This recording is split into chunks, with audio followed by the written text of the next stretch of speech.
Were you when you found out that one single tear can not only forgive years of sinning, but can actually make you banned from Jahannam? SubhanAllah, the Prophet ﷺ said, a man, or of course a woman, who weeps out of fear of Allah will not enter hellfire unless it's just one condition. There's only one condition in which they will still be entered into hellfire. This condition that he said in the hadith is when milk returns back to the udder. So basically the udder is basically the organ in basically the body of the animal in which the milk comes from.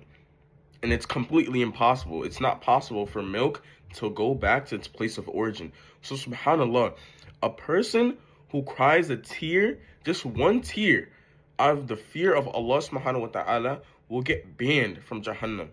Like, just wrapping my mind around it is like, it's not like, and it doesn't take a lot for someone, subhanAllah, to cry out of the beautiful things that Allah subhanahu wa ta'ala has made, and out of fear of Allah subhanahu wa ta'ala. It is said basically in another story, basically one night Umar ibn Khattab, he was basically patrolling Medina, right?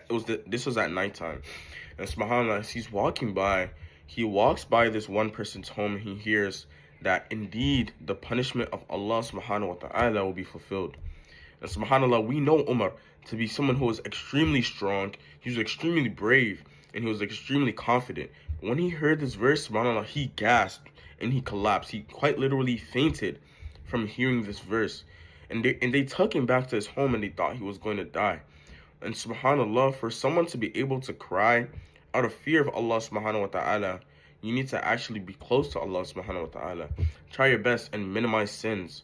Try your best and be around people who you know are close to Allah subhanahu wa ta'ala. Read the Quran as much as you can, and don't just read it, but actually try to understand it. May Allah subhanahu wa ta'ala grant us that moment of peace to know, and grant us that one moment in which we will cry out of fear of Him.